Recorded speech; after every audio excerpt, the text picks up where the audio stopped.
কোটি টকীয়া আঁচনিত ব্যৱহাৰ কৰা হৈছে শিশু শ্ৰমিক। জাহাংগীৰ আলম নামৰ ঠিকাদাৰৰ বিৰুদ্ধে এই অভিযোগ।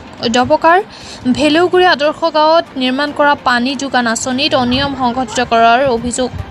বাৰম্বাৰ অনিয়মৰ কথা অৱগত কৰাৰ পিছতো কাণসাৰ নিদিয়াৰ অভিযোগ ঠিকাদাৰৰ বিৰুদ্ধে। সম্প্ৰতি পানী যোগান আঁচনিটোত ইটা, ৰথকে ধৰি আদি নিম্নমানৰ সামগ্ৰী ব্যৱহাৰ কৰাৰ অভিযোগ।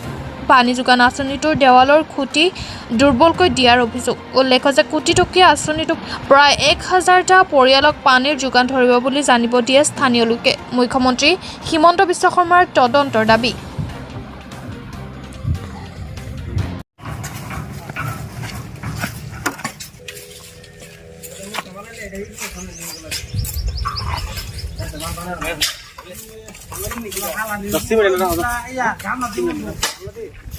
Kamera kuruk, mesin dia dah.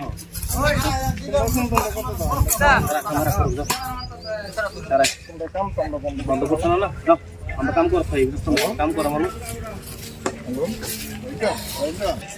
এতিয়া নহ'ব কোনো লাইনেই নাই। প্ৰায় কোটি টকাৰ কাম চলি আছে। এই কামত আপোনাৰ ইটা 2 নম্বৰ ইটা ব্যৱহাৰ কৰি আছে। ইয়াৰ পিছত ইটাবিলাক পানী দিয়া নাই। ইয়াৰ পিছত আপোনাৰ তলত ভীম ধৰা নাই, পানী দিয়া নাই। ইয়াৰ পিছত যিবিলাক 3 ফুট মেইন মাটিত খান্দিব লাগে, খান্দি পেলাই পুতিব লাগে, সেইবিলাক 1 ফুট খান্দি পেলাই পুতিছে। 2 নম্বৰ কথা, এই সৰু সৰু বাচ্চাবিলাক শ্ৰমিক দি পেলাই কাম কৰাই আছে। এতিয়া ইমানখিনি লুণ্ঠন কৰি আছে তেওঁলোকে। হোজাই জিলা SP ছাৰক মই এইটোৱে আহ্বান কৰিছোঁ যাতে বাচ্চা শ্ৰমিকবিলাক, শিশু শ্ৰমিকবিলাকক যাতে তেওঁলোকে অলপ চকু দিয়ে, মোৰ এইটোৱে অনুৰোধ। এইটোতো কণ্ট্ৰেক্টাৰটোৰ নাম মই নাজানো, কিন্তু কাম কৰা অৱস্থাত দেখা পালোঁ আহি এইখিনি।